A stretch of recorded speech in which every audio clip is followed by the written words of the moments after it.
The ultimate thing you want is to be good at playing the fluid game that is your sport. For a lot of sports, the lifting is just a very minor component. Yes. Maintaining a fitness quality is exponentially easier than improving it. So instead of trying to improve everything all at the same time, which is really hard, we can put a bunch of stuff on maintenance or close and then really improve some things. The best way to train for sport isn't to just play the sport.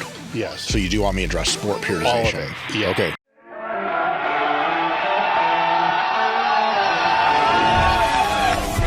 Sit down, keep it real, and cut the bullshit. Welcome to Table Talk. All right, guys, we're back again with another episode of Table Talk. I have Dr. Mike out again, and we're going to do the podcast that we should have done the first time.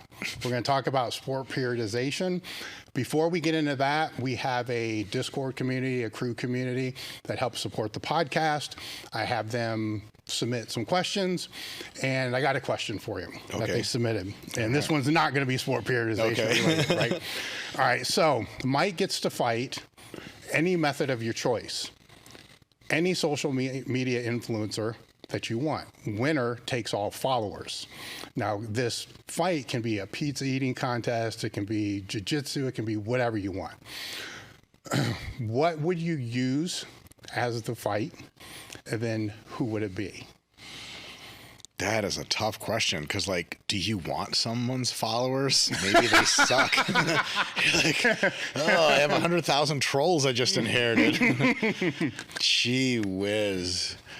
You know, I think I would fight Brett Contreras in a almost nude except for what are those called? The teeny tiny men's bikini trunks. What are those called? My God. Thong, like thong. A male thong, Yes. men's thong. Him and I have one on each, and it's cooperative oil wrestling. It's not really a fight. Yeah. You know, it looks like a fight. We're groaning. We're sliding all over each other in oil. And I'd say that's a win already. But I think he has like gazillion, like giant bootied Amazon hot follower women, which I don't need or could use or can't talk to in real life because I have no confidence. But wouldn't that be nice? It's funny you said it because I'm not on social media as much as people think, but I saw a post that he made the other day where it was a reaction post, which you're familiar with because you're really good at them. Oh, stop. And it was Lee Priest talking about how the hip thrust was basically just a gay movement, right? Okay. All right. So Brett's response to this was, and this cracked me up. Is it really when you compare things like a stiff leg deadlift or an RDL? Yeah. And it's actually one of the straighter movements, really. Where it's top versus bottom. I don't even know. Yeah. So that cracking me up. I love it. A day now. I love it. All right, so let's jump into this. So when we're talking sport periodization, that's what you got your Ph.D. in, right? So I went to look up your dissertation, which I almost sent you a message because I can't get it. Okay. Right? You have to like sign up for all this stuff. Yeah, it's somewhere behind a paywall at East Tennessee State's Community Commons thing. Yeah, then I realized I don't really need it because I've read the books that you had on this. Sure. Which, by the way, you can't get on Amazon now unless you pay like $100. Holy crap. I think it's out of print or something like that. But either way, where I think, unless, correct me if I'm wrong, the best place I think to start would be on a needs analysis because that's going to play into all periodization. But in the past, we've talked about periodization in the scope of like bodybuilding and powerlifting. And when you're talking about periodization for 3 lifts, it's kind of not that complicated. I tell you that. People make it really complicated. Less complicated. But it's really not that complicated. Sure. And it's always been interesting to me because over all the methods that are effective, you see the same principles that are kind of playing all out in all those things. They may not necessarily be explained well, you know, and you got to kind of dig to be able to find those. But when you start talking about different sports and you're dealing with some of the constraints that can come with them, you know, fighters or even American football with chopped up seasons and rugby, soccer, long season, hockey, very long seasons. It becomes very nuanced to be able to look into that. So you're going to assume with the needs analysis of the athlete and the sport. Did you want to talk about how to train for the sport, or how to do strength and conditioning work for the sport? Because that could be an integrated conversation, or it could be two separate conversations. Integrated. Yeah, so once we get through, we'll get through basics, right? And then we'll go into some of the different sports. Sure. Right? Because it will, because it is going to play into the needs analysis. Yes. Right? For a lot of sports, the lifting is just a very minor component. Yes. So you do want me to address sport periodization? All of it. Yeah. Okay. Yes, because that's where, when I'm talking to strength coaches, most of the time it's just kind of like bouncing their ideas back. What I'm looking for when I'm speaking to them is maybe the 20% they don't see. Sure. Right? The other 80%. But there's a lot of things that go on, from foot contacts to all this other stuff that play into the whole grand scheme of all of it. Sure. And interestingly enough, where they seem to fail the most is in the strength component. Sure. But to back it up, the main principles should be the same. Should be the same. Yeah. Right. But when you're looking at a needs analysis, for instance, it's going to depend upon, this can be so nuanced, the level of the athlete too. Sure. Right. Because if it's a junior high football athlete, or even a high school football athlete, you can kind of group them into maybe two categories, semi-advanced, advanced. Sure. Right. But when you get higher up on the spectrum, then you have to look at the periodization per the actual individual athlete instead of a group. Yes. Like, for instance, a lot of college coaches will have special teams, or not special teams, but linemen, quarterbacks. They kind of divide it up that way. But the higher they go up the chain, in their sport, the more they have to break out of that. The lower. And the more they have the money and time to get the individualized attention. It's unlikely that a junior high football player is going to get like their own coach to run their own. So we'll assume that you will have godlike abilities. Oh, geez. So you'll be able to control all variables. Sure. Right. Well, it's good to be able to understand just from a big picture what everyone should be doing. Yes. And then we can zoom into specifics if that's okay with you. Yes, because a lot of times the skill coaches, are doing too many drills.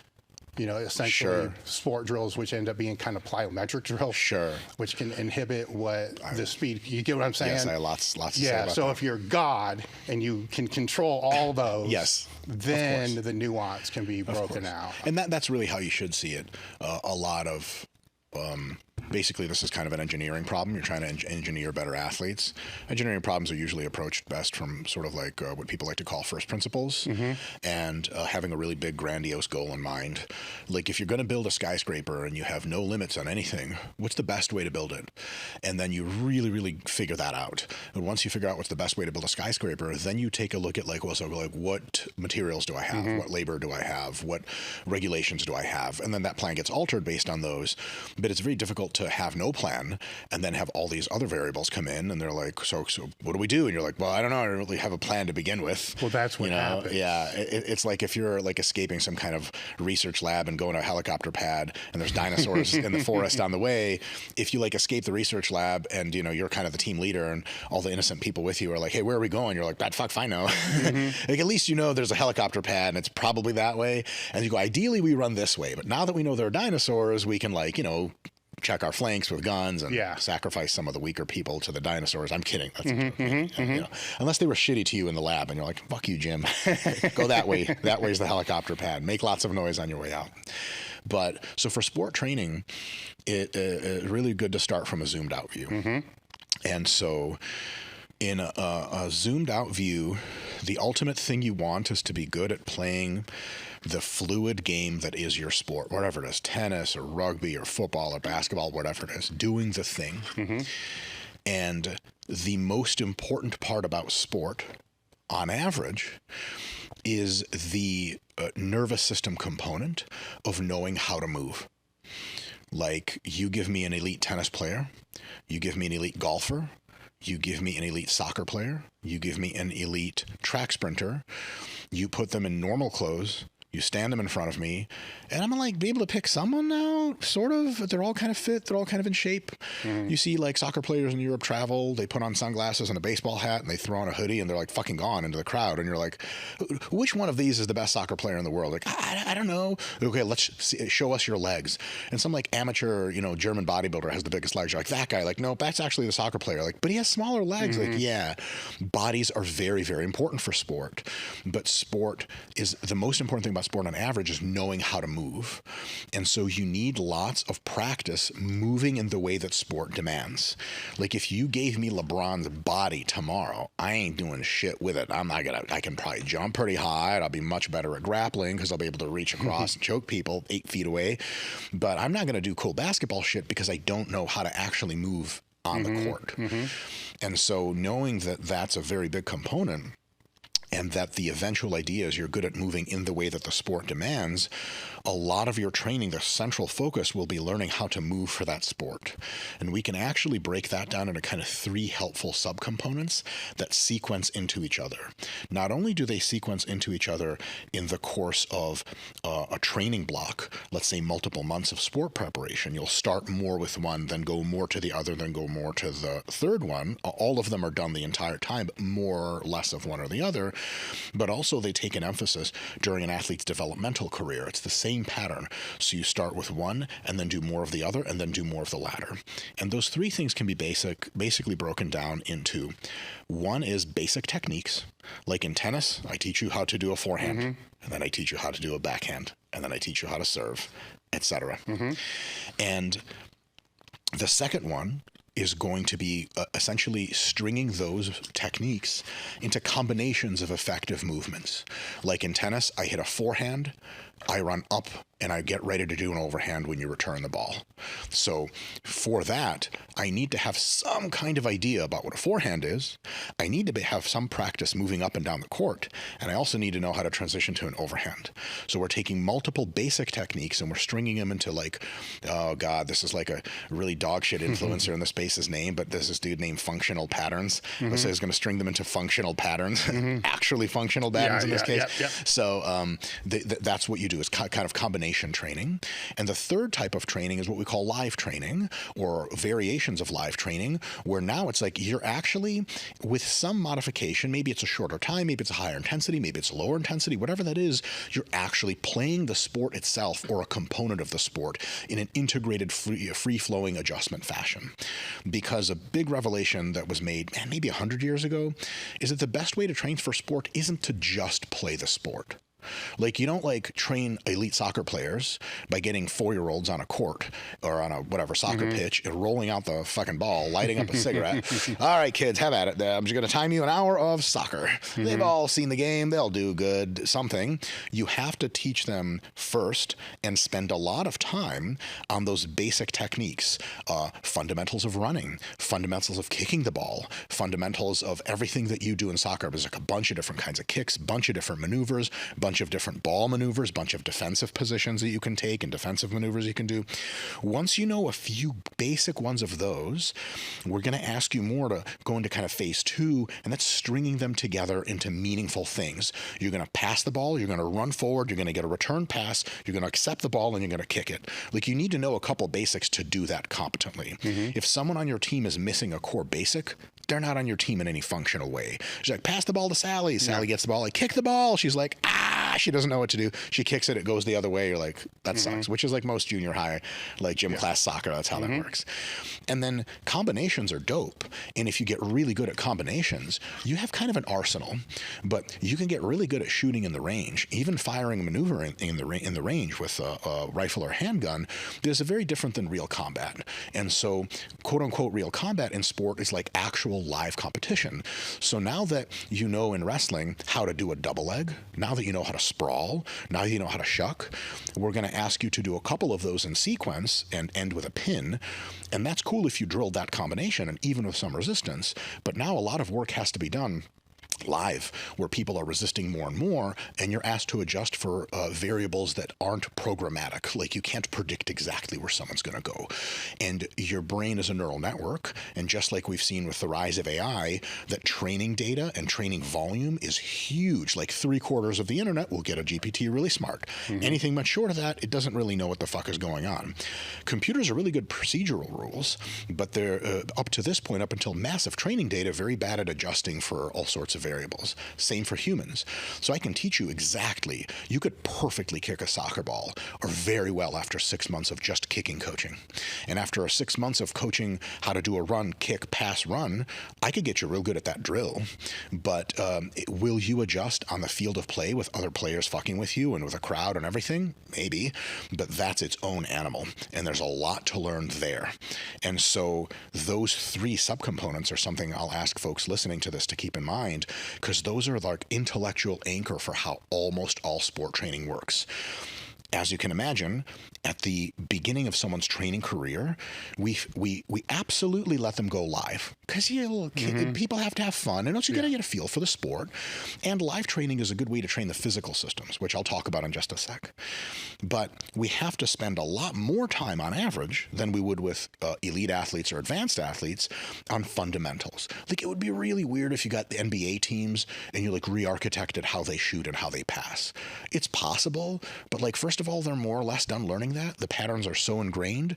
At that point, it's mostly coaching tactics and strategy, because the guys are like, they already know the moves, they already know how to put them in combos, and they're really used to live play. Now, it's specific live plays you want them to get used to, playing a certain kind of game for a certain kind of coach. But in the beginning, you're going to focus a lot on those individual moves and getting them competent, at least in basic moves. Then, as they evolve, you're going to spend more time throughout any given year, any given macro cycle. You're going to spend a little bit more time on the combinations, because individual moves are great, but in real sport, you only really ever execute in combos. Like, there's not a situation in soccer where you're just standing in the field next to the opponent's goal and you get a ball passed exactly right in front of your leg and you're like, oh, bang. Like, yeah, it happens in elementary school a few times, but you're going to have to know how to combine running, accepting a pass, turning, moving the ball around, and then kicking. So combinations become a really big focus, because with combinations, if you take just basic techniques, and you throw a person with decent basic techniques into live, it's very confusing. The question of when do I deploy these techniques and in what sequence becomes daunting. It's like taking wrestlers or jiu-jitsu players and teaching them a few moves and then being like, all right, go do a tournament. It's like, when is it time for me to do a double leg? Good luck figuring that out, kid. Yeah. And then after I do a double leg, what the hell do I do next? You have to you don't have to train like this, but it's best to, you can see, Dave, there's the development of kind of a hierarchy, like a pyramid block stacking, where everything's built on fundamental techniques. Once you're pretty damn good at them, then you have to transition to doing more work on the combinations. When you have good fundamental techniques and then good combinations, you have an arsenal and you can deploy it. And then it's time for you to do more live training. And then, so that's why we see elite athletes spend a lot of time during all sorts of, like, soccer players do small-sided games where, like, they don't do a ton of kicking practice or a ton of, like, accept the ball and run a little bit and kick it, but they do a lot of, like, specific situations, 3-on-2, 2-on-3, various forwards come up and various defense and offense recedes. That's the live training. So live training doesn't just mean fuck all, play the sport. Sometimes it does. That's the ultimate, most specific live training. But live training can bias itself to work on some aspects, some situations, some tactics, some strategies than others. So because we have this kind of stacking understanding, that understanding is going to inform most of our sport training. And sport training has a very specific thing here that is training that is directly related to you doing things on the mat, on the court, on the field of play. Okay, so we have that. That's our intellectual big component. And then we're going to ask a question. And that question is going to answer, the answer to that question will be, what do we do extra outside of the sport? And the question is, what aren't we doing enough just through sport training that's leaving some fitness qualities, some abilities that will still limit us in sport, not trained sufficiently enough to get to their best level. So, for example, American football players, up until the 1960s or so, people were pretty good at training like the fundamentals, pretty good at doing combinations, and pretty good at playing live football.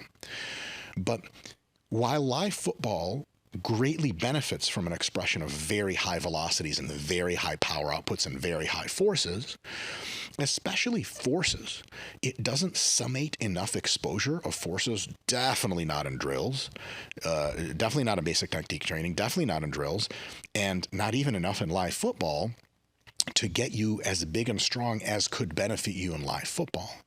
So we say, okay, sport training is a real good start, but maybe our football players can benefit from extra training in the weight room to get them bigger and stronger.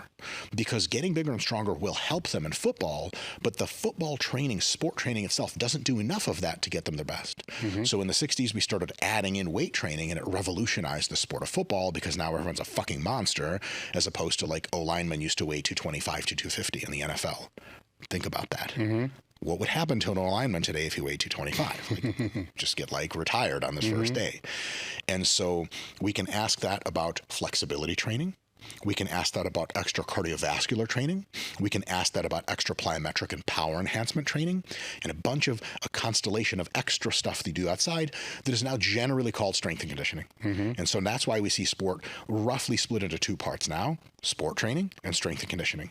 The reason strength and conditioning exists is because sport training in some regards doesn't account enough for the physical qualities we want. And then we can develop those physical qualities more outside of the field of play, because ideally your sport training would cover everything. Why ideally?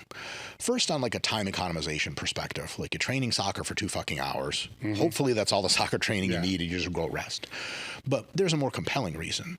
And that reason is that when you are training sport training, whether it's fundamentals, combinations, or actual live training, you are getting whatever physical fitness qualities that you get from it, which is great. But while training those qualities, you're also training the neurological abilities, the skills, and the tactics. So if there was a way that in American football, we could make it such that only sport training, like doing the thing, got us jacked and strong enough, we would never want to go into the weight room ever again. Because time spent in the weight room doesn't make you better at the movements fluidly of athletic football. It doesn't. It makes you better at barbell lifts and stuff, but we don't give a shit about that in football. We just need the strength poured into us. And so ideally, you want to make your sport training such that it makes you as good at the sport as possible and checks off enough boxes to actually get your physical training going. Some sports do this much better than others, but for example, if you have somebody that does Brazilian Jiu-Jitsu or wrestling training, wrestling's a good example. If you get good enough at wrestling that you can go live for a little while, sequence enough moves together, there are ways to construct wrestling practice that not only lets you go live and train, even in combinations you can do this, but it fries your cardio to the max. Have you ever wrestled before? I don't have to tell you, this shit is the hardest fucking thing in the world. And so when people are like, what extra cardio should I be doing for wrestling? My first question is like, more wrestling, have you tried that? And if they have a compelling reason why that doesn't fit, more cardio is a great idea in many cases for wrestling. But if they can somehow, without screwing up the sport training, make the training more intense to get the cardiovascular components, most jiu-jitsu, most wrestling, most MMA don't have to do usually a ton of cardio outside, and not even a ton of resistance training, because their physical training for wrestling, live training, and even drills is so tough. It gets them pretty jacked, pretty strong, and very, very good at cardio. So the best way to look at sport, in my opinion, is through those three kind of sequenced phases, and to say, okay, once we have that structure in place, what extra stuff are we not checking in that structure, not green checkboxing, that we need to do extra stuff for? And that extra stuff is strength and conditioning. Summer's here and so is the heat. I've spent most of my life training in unconditioned gyms, and I know most of you that are training in garage gyms, private gyms, black iron gyms, know what I'm talking about when I say the heat sucks. It kills your motivation to go to the gym, it kills your performance, but it doesn't have to if you keep your electrolytes up. That's why today's episode is sponsored by Element. Element is a tasty electrolyte drink with everything you need and nothing you don't. This means lots of salt with none of the junk. No sugar, no colors, no artificial ingredients, no gluten, no fillers, no BS. It contains an electrolyte ratio of 1,000 milligrams of sodium, 200 milligrams of potassium, and 60 milligrams of magnesium. Element can help prevent and eliminate headaches, muscle cramps, fatigue, brain fog, sleeplessness, and other common symptoms associated with electrolyte deficiency. Right now, Element is offering a free sample pack with any drink mix purchase. Get yours at drinkelement.com. This deal is only available through the Table Talk link.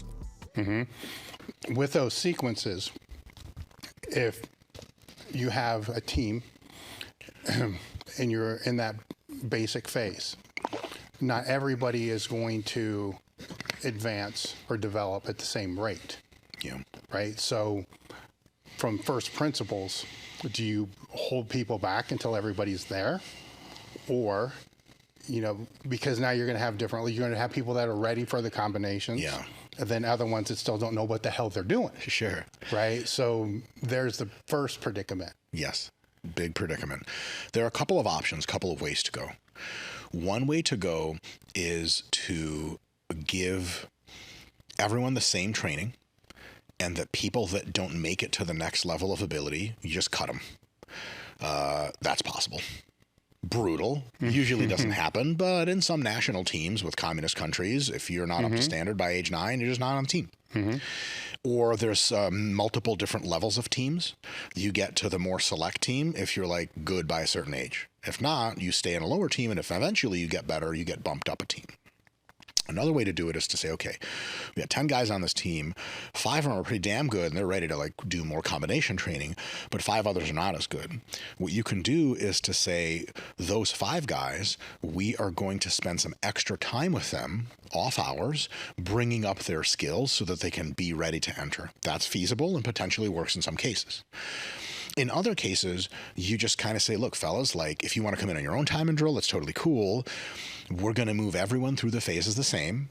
And that if your techniques aren't really pretty stellar when we enter more and start doing more combinations, or when your combinations aren't super sequenced, when we start going live more, we're just not going to be as good, but like you're still better than nothing. Like if we have no one blocking or running back on the football team, like maybe even an old lady off the street is just put her right there, and at least he has to run around her, which means he has to slow down, or he's going to hit her, and then at least he has to slow down. So in many team sports and in as individual sports, this is easy because like we're just not that good, and you're just going to lose more. But in team sports, you kind of oftentimes train everyone to a certain with a certain amount of training, and then when you're starting to move to that next phase, some people are going to be better at the techniques than others. That means they're going to be able to put better combinations together. Over time, I'm not going to say everyone levels off. That's not true. They actually spread out on how talented they are.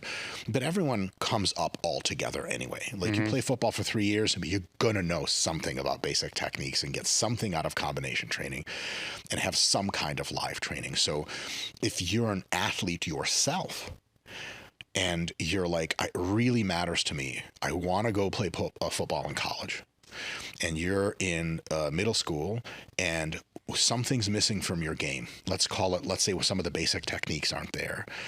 You're going to want to look into training a little bit extra yourself, or hiring some coach, or getting your coach to write you a plan, or having some of the other better players on the team help you bring yourself up to that next standard, so you're not left out that next year of completely everyone just left you behind. And that's on you. Now, like you and I have played high school sports and shit before. Most high school kids just do not give enough of a shit to do that. So in high school, the reality is that the coach just kind of trains everyone pretty similarly. He'll try to pay special attention to folks that have promise but aren't getting it. But there's only so long you can do that until it's like, all right, well, 45 minutes of basic technique today is over. We're going to start going to combinations. If you haven't mastered this technique yet, no worries. We're going to see it again on Wednesday. And it's not like you learn something once and that's your last chance to learn it. So you keep rotating through this cycle all the time. And it's always a mix too. So you're not ever just doing like 3 months of only basics, and then 3 months of only combinations, and then 3 months of only live. through the days of the week, you'll actually have some days and even some sessions, you'll do a combination of all three, but the emphasis shifts from more basics to more combinations to more live in sequence over however long that is, weeks or months, depending on how your macro cycle looks. Yeah, a story I read forever ago, because I'm old, was a coach talking about youth athletes and how a lot of youth athletic coaches would, just because the athletes mature, at different levels, that they put the ones that are maturing faster on the field to play. Sure. And then they tell the other ones, just work the drills. Sure. But then what they found later is those players in the junior high level weren't playing in high school. But the ones that were just working the fundamentals were the ones that were actually the starters come high school. And a lot of that, if that story's true, you read books, you go and say whatever. Sure. But that would play into what you're saying is, if they don't develop those basic skills, because there's maturity as well. The kids get big, they're little, then they hit the testosterone boost, they go through adolescence, and now just because they're twice as big as everybody else, they're going to dominate on the field, but don't need the skills. Because it's youth athletics. Yes. They're just kicking everybody's ass, but they don't know what they're doing. Yes. The predictive ability that we can draw on very young children and how good they are early to how good they'll become compared to their peers later in life is very low. It's not zero. It's better than chance. So yeah, if like a kid's a stud when he's 8, but he's probably not going to be the worst wrestler when he's 15. But it's just not clear he's going to be like a national champ. If you've gone and done sports a long time, you know that the kids who have promise, the kids dope for Hollywood movies and everything, but it just does not work like that in real life all the time. And so over-indexing on who's the best on day 3 of practice is a bad idea. And wise coaches know that, look, the talented kids will show themselves, but it might not be night and day right away. Do not give up on kids when they're very young, because there are definitely ways in which catching up and maturation can play. One really good example is if you give me like a 9-year-old that like their individual techniques for the sport are like really slick, but they're just small and weak and like skinny. But you look at their parents and their parents are kind of fucking monsters. Like, man, as soon as that growth spurt hits, that kid is going to upsize, and then he's got fucking stellar technique. He's going to kill us all. And that happens a lot. The other thing to your point is basic techniques are the absolute foundations of how to build your sport abilities. And some sports do this better than others, but a reverence for drilling, a reverence for combinations, and a reverence for tactical planning and not just going and doing your absolute best like an animal is a real big deal. And I think rightly so. There's a phrase in wrestling, drillers make killers, and it's so true. Because if you give me someone that's really mastered the double leg takedown, yeah, they might be small still. Yeah, their cardio might suck. Yeah, they might not be strong. Yeah, they just might not have like adult aggression. Like 9-year-olds could only get so like until they're like just 9. But if you really work with younger children a lot, and you're over-indexing on how good they are right now, like trying to win the Pee Wee championship game, you could be setting some kids up for a real bad time and not getting the long-term athletic development as well as possible. What I want to do, if I'm a really good coach, let's say of elementary school children, but a good coach, not in the sense that I win a lot of elementary school championships. No offense, it's fucking awesome, but means in the grand scheme, fuck all.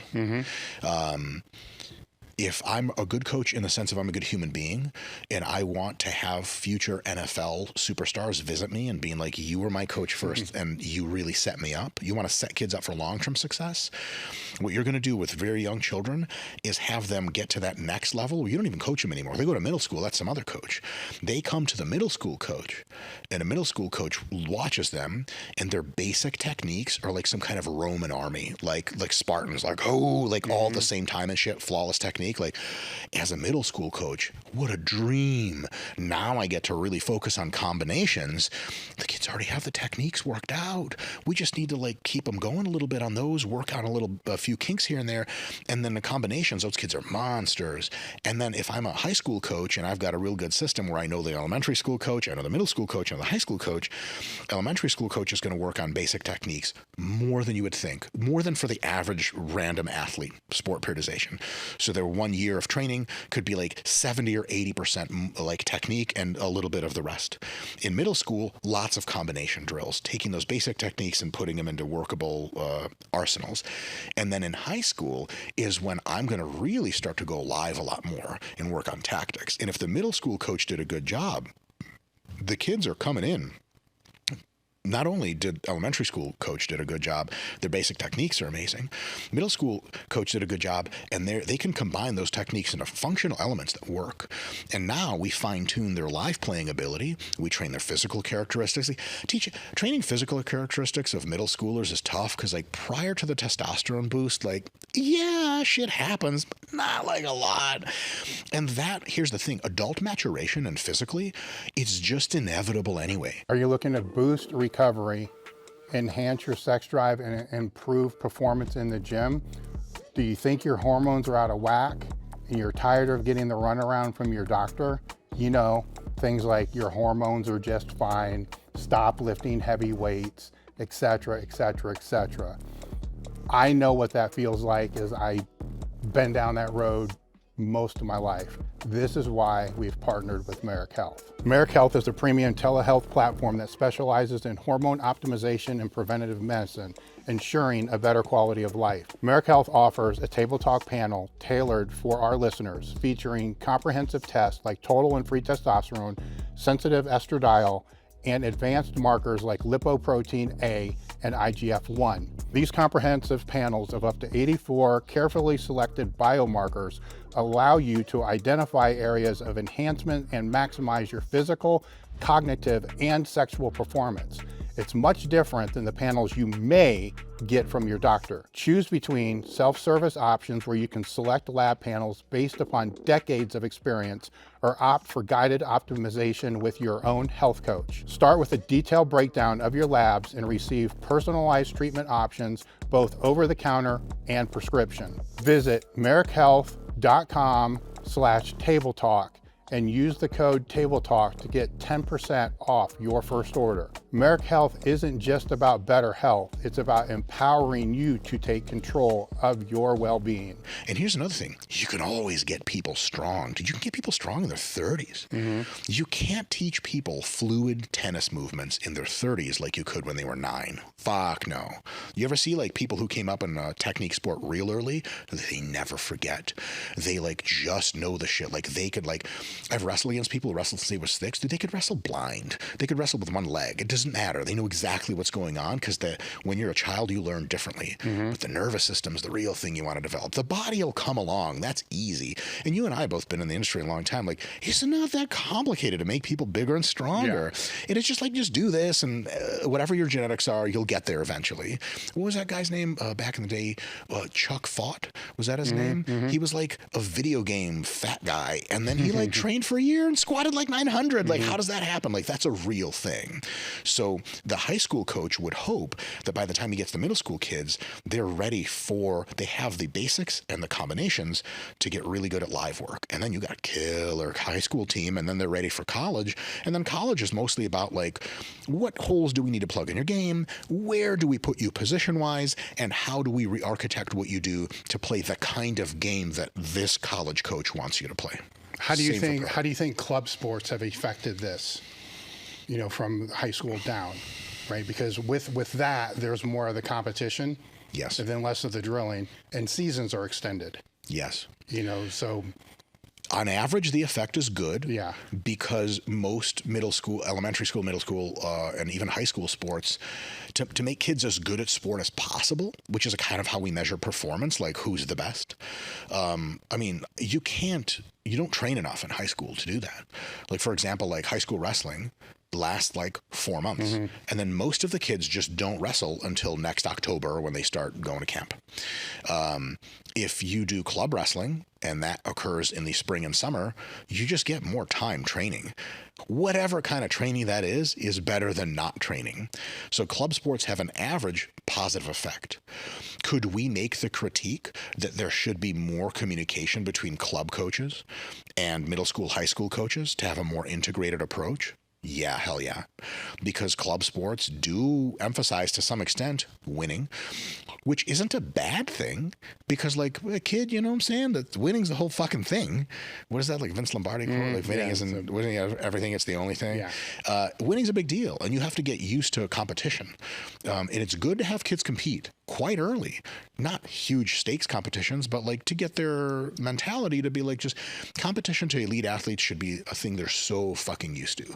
Like you want them like warriors, like they hear the clanking shields of the army approaching and they're like, Tuesday, let's get it on. That's what you want. You don't want kids showing up to their first ever competition because you like really were keeping them from competing all together until like college. You're like, all right, we've been training for so long. Now it's your shit. No. Competition training is a big part of sport training. But if you do too much competition training and you don't do enough combination training, enough technique training, you can get kids to be pretty goddamn good and win a lot of stuff when they're 13. But when they're 17, 18, those kids that weren't quite as good but spent more time on techniques and combinations, they just overpower them because now they're grown-ups too.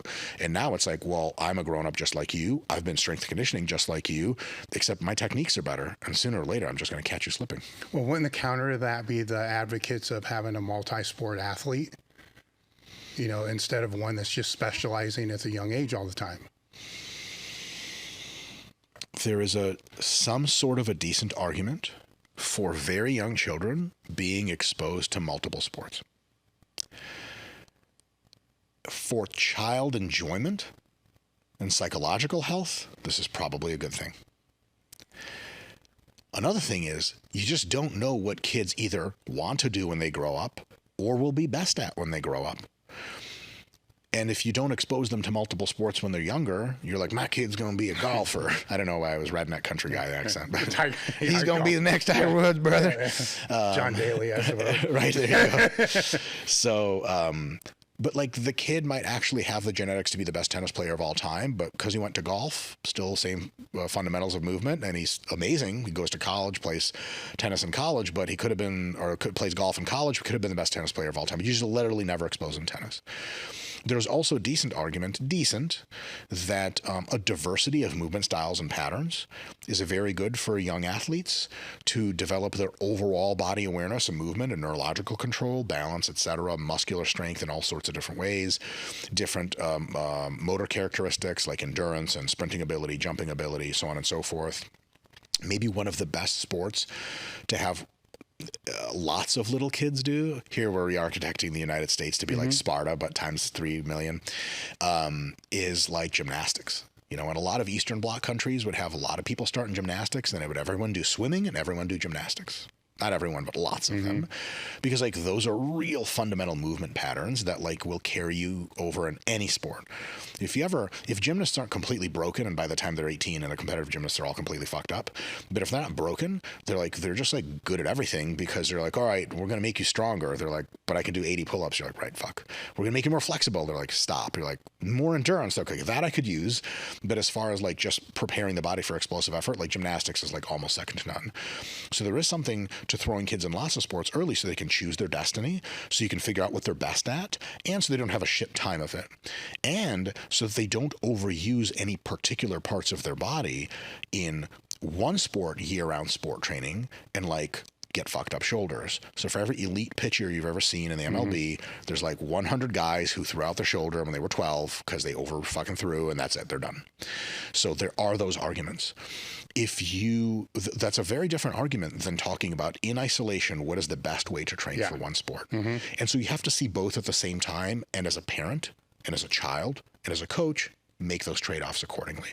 If your kid is like very presciently intelligent at age 10 and they're like, I want to wrestle, period. You're like, all right, year-round wrestling. Now, year-round wrestling does not mean they are doing tons of shit against their will, that they hate wrestling already, they want to quit, and you're like, it's training session 3 today, of like, never no days off or whatever. You want multiple times. That's a whole different subject we could cover another time or some shit, but like long-term athlete development, and also how to train child athletes, giving them lots of time away from their sport, like multiple 2 to 3 week periods per year of like, if I see you wrestling someone, you're just never wrestling again. They're like, okay, go to your room, go play video games, or go fishing or some fucking shit, or go, I don't know, fuck around, get on your bike and meet some children in the fucking street.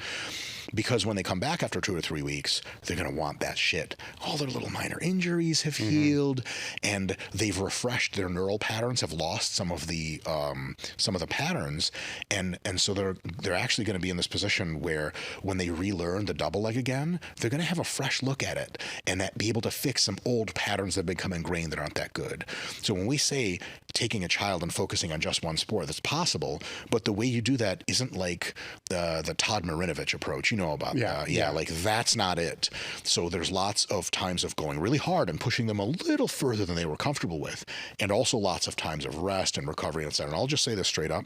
If you are a parent of a child that isn't high school aged yet, and you're having them cut weight for wrestling,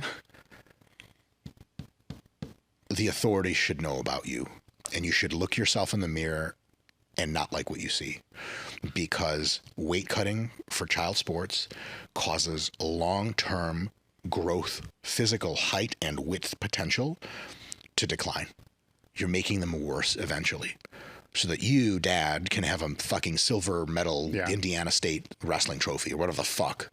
So there's lots of ways to train kids very focused, but in a way that doesn't burn them the fuck out. So that's worth mentioning. All right, so now let's take the athlete, and they've moved to scholarship athlete. Right, so fundamentals are there. I mean, techniques there. I mean, they're scholarship athletes. So at that point, you're going to start looking at the physical attributes. More so, the strength and conditioning. Yes. And strength and conditioning is something you can look at the entire time if you'd like. But at that point, it becomes like much more of a limiting factor in most cases. And so strength and conditioning is quite straightforward. All of the stuff they get from sport training, what isn't being trained enough that matters, that can make you better, and isn't getting enough of a stimulus in your actual sport training. And that can mean anywhere between you need 10 hours a week of resistance training all the way to you need 2 30-minute sessions of resistance training twice a week. If you're a golf athlete, or if you're a tennis player and you're pretty strong and have decent genetics, it is absolutely not clear that the best marginal use of your time is going and getting fucking mega jacked and strong in the weight room. And I say this as somebody who spent like my entire life in a weight room or something like that. On the other hand, because for tennis, once you're of a certain size and strength, that might not be your limiting factor anymore. Your limiting factor at that point would be like just getting better at the tactics of tennis play or improving your cardio. So there's a very big range of what it means for strength and conditioning. In addition to that, it's very sports specific. In American football, you have a lot of muscle and strength to gain to come up even remotely to a normal standard. And so you will spend hours and hours and hours and hours training in the weight room for football, because some football coach who's very ignorant could be like, well, how's that making us better on the football field? Like, well, we're making them bigger machines. It's like saying you're doing repair on a Formula car, and the driver's like, well, I don't get to practice on the car while you're fixing it. Like, no shit, motherfucker. Do you want a fast car or not? So there's that component. And for sports like wrestling, sumo, judo, American football, the strength and conditioning component is huge. For sports like powerlifting, it's massive. And for weightlifting, it's massive. Because technically speaking, powerlifting and weightlifting, the actual sport training is when you do things like the squat, bench, deadlift in training and subcomponent lifts that are supposed to be illustrating a certain technical thing. Like for equip benching, the lockout. So when you're doing your board presses, that's sport training. Afterwards, how many guys just leave the gym? Most don't. They take the shirt off, they go to the dumbbells and they start cranking presses, because you still need a lot more training for your muscles to get them bigger and stronger. And like, if you measure the amount of time that power lifters, especially raw lifters, spend practicing the lifts versus doing related lifts or other lifts that just make them bigger and stronger, it might be 1-to-1. It might be 1-to-2. Like they might spend more time doing that. Weightlifters for sure are in that same camp. So you can break all sports down. It's just not true to say that all sports need the same amount of strength and conditioning. The same is true for conditioning as well. Yes. Like if you have jiu-jitsu athletes that just like no-gi guys that just grind in the gym and they're huffing and puffing, it's just not true to say they need a whole lot of extra cardio. They might need none. But you might get to a point with guys where they're beat up, they're a bit injured, they're just doing way too much grappling and it's fucking them up. Their wrists and shit are all fucked up, but they need their cardio to be better. Well, God made the elliptical for a reason, and you have 4 sessions of 45 minutes per week where you grind the elliptical intervals, and then your cardio is unbelievable, and you're definitely rolling enough to where you're getting your technique and tactics, but you can't roll anymore. But you need more cardio, and you can benefit from it, so you can add it in. So, there's all sorts of different. So basically, like sport training is the first thing you fill in. And because we're playing the sport, and that's what matters, first principles is first we arrange sport training to give us exactly however much of it we need. Then we figure out how much of strength and conditioning, muscle stuff, let's call it, and cardio stuff, strength and conditioning, and of course potentially plyometrics and power expression. Then we figure out how to sort of handle those systems to give us more of what we want that we're not covering in the sport. And that's seeing things from a one whole macro cycle at a time perspective, like 6 months or a year at a time. We can, of course, zoom into any particular phase of that macro cycle, and those levels of everything will change. There are 3 key factors that are holding your strength back, and in my opinion, the third is the most important. We have covered all these factors on the Table Talk podcast. The guests that I bring out, we're not looking for science-based, and we're not looking for bro science. What I'm looking for are the guests that can help you become stronger. When you look at each one of those camps, they all attribute the success to the people outside of their camps as being outliers. Well, in my opinion, over my 4 decades in the sport, I'm pretty well convinced we're all outliers because everything works for everybody for some period of time. When the focus is on one of these 3 things. First is the physical attribute. That's going to be the genetics, the biology, the recovery, the nutrition, the programming.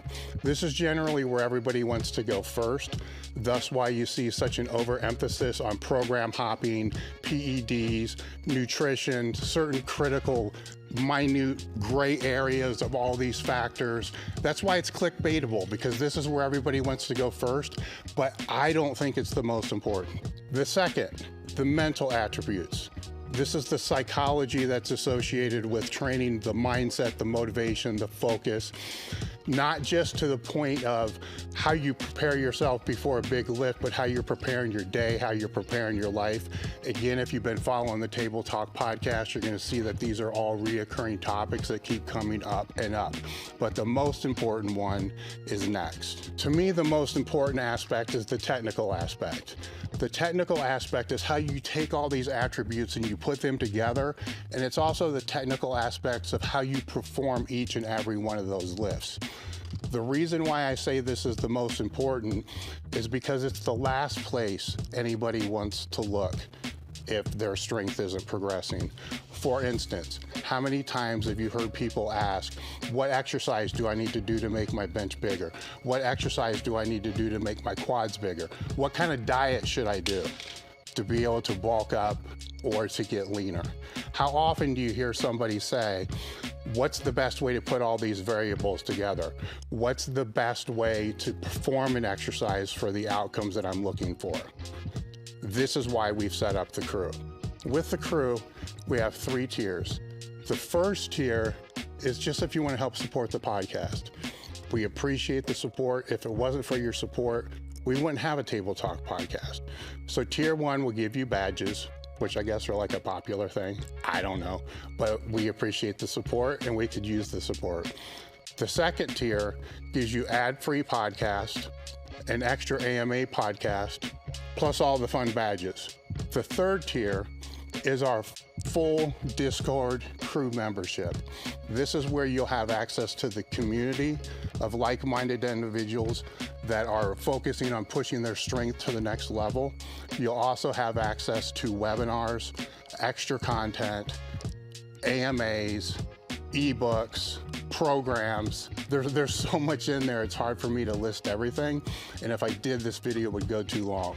Whether you want to just support the podcast or have extra content or have a deeper connection and take your training to the next level, we have a tier for you. Click the join button. If you're talking about the strength and conditioning, it's like the old school equalizers that have all those little levels on Yes. it, right? So absolute strength would be one, dynamic strength would be one, flexibility, mobility, and you got to find the right balance or the right tone.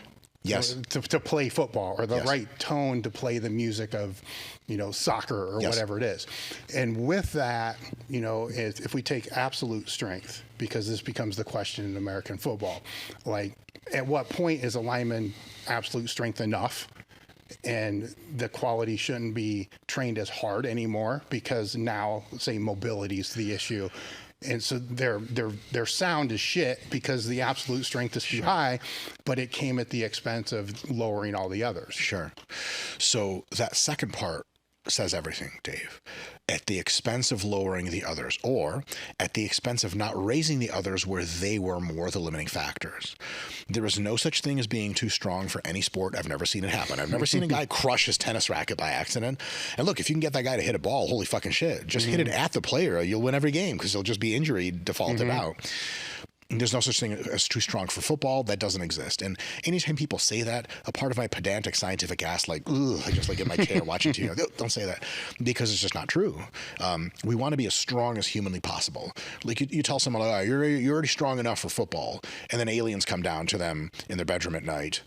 First weird sexual things, but after that, they're like, hey, we have this pill that'll just make you 10 times stronger forever. Do you want to take it? Who the fuck's gonna say no? Like what? Why not? And so we want as much strength as possible, and also we want as much flexibility as possible, and speed as possible, and a cardio as possible. So the question isn't to ask which one of these do we not need anymore. The question to ask is, what's my best ROI, my return on investment? From a whole systems perspective, what's the thing that's lagging the most relatively, that if we spend the most time cranking it up and improving it, will make the whole system perform better? Easy analogy here is like with a car. I spend a couple of days working on your car for you. I upgrade your engine. I give you some whatever the fucking the Asian people have in their cars, the flap thing in the back, right? Spoiler. And insert Tokyo Drift sounds here. But all that bullshit. And all of a sudden, the car is so fast, like in the 0 to 60 or something, or just on a straightaway, that you can barely fucking control the car. You're like, okay. But the steering wheel, like it has a thing where, like, you ever drive a really old car and you turn the wheel like a centimeter and nothing happens? You're like, okay, I need to keep turning, and then it clicks in. That's the limiting factor now. So like if I give you back the car and I say, okay, you have another 3 hours to work on it, am I going to tell you to make it like, you just be like, okay, the V6 is great, I want a V8 now? No, because I'll just kill myself faster. I'm going to say, hey man, can you work on the steering control? You work on the steering control for the most of the time, and maybe you mess with the engine, make it a little bit better, and get the spoiler a little bit better, and you give me the car back. Now all of a sudden I can control the car at speed. And so overall, of course it's better for me to always have a fucking bigger engine and a faster car, but if there's something else we could work on instead that would make me better overall, we work more on that. So if you have someone in football that is a fucking monster, gigantic, strong as shit, and obviously more strength would be better, but now as we're training them for strength, you also get diminishing returns. And so they're only getting a little bit stronger over time, but now it takes more. Like they're in the gym 8 hours a week, 10 hours a week, 12 hours a week, and their squats going from 700 to like 715 over the course of a year. That's good. I want a 7,000 squat for my average football players. But what if this guy is just like, when he's running his routes, yeah, he's D1. He looks D3. And you're like, hey, Robertson, come here. How much time at high school did your coaches spend on routes? He's like, what's a route? You're like, Jesus Christ. All right, let's pull him out of half the weight room sessions. Just put his program to maintenance. And then have him spend more time with O-line coaches to move like he's supposed to move. Next season, he's getting recruited to the NFL because you plugged the hole that was his biggest limiting factor. Does that mean it's always easy to see which one of these things is your limiting factor? Hell no. But a lot of that's coach's eye. A lot of that's like, wow, where can we help this player the most? And sometimes the answer is everywhere. So you'll have some phases of their training that really focus on their bodies, some phases of their training that really work on their fundamentals, some that work on their tactics, and so on and so forth, all the way down the line. And when you realize, like, man, after that last phase of getting their cardio up a little bit, he's actually good. He's much better play to play. I think next phase we should do that again because it really returned a lot. Next phase, you do it again, and like he gets a little better, but not a ton. And now all the other guys are getting pretty fucking strong, and now he's not the strongest guy anymore. They're like, okay, let's put a little bit more into strength. There are no wrong answers. Training anything and everything is going to make them better. You just want to figure out, is there anything that will make them specifically more better for the return on time and fatigue that we're putting in? So if does that make sense? Yeah, I mean, if the coach is not going through these different phases, then their ability to develop the coach's eye is going to be limited. But you don't have to go through the phases. The guys still exhibit their fundamental techniques. They still exhibit their knowledge of combinations. They still exhibit their live performance. You still know how strong they are in the weight room and how jacked they are. You can still make those decisions. It's easier to do with phases. The best thing about phases, too, is you're saying, look, we know something about sport training, which is universally true. Maintaining a fitness quality is exponentially easier than improving it. So instead of trying to improve everything all at the same time, which is really hard, we can put a bunch of stuff on maintenance or close and then really improve some things. Not only does that actually allow us a longer term, faster rate of improvement, but it allows us to diagnose their insufficiencies better. Because if you had a hypothesis like, man, we just teach Williamson to fucking run routes better, he's going to be a fucking stud. And his ability to run routes better just goes up a ton over 3 months, but he's not producing any more fucking points. Wrong hypothesis. And then you get him back in the weight room and get him even stronger, and all of a sudden he's just blasting through the line. And you're like, he actually can get stronger, and that was the best decision. So a lot of sport training is just training the fucking guys. Everyone gets good meat and potatoes training. But some sport training is figuring out who on this team needs what most now in their training phase. It's always a guess. But it's a very educated guess for very good coaches. And sometimes you need mental training. Like, that's a thing. Like, some of your guys might just not be putting it in. And you have to have a frank discussion with you and several other coaches and that athlete and maybe the team captain.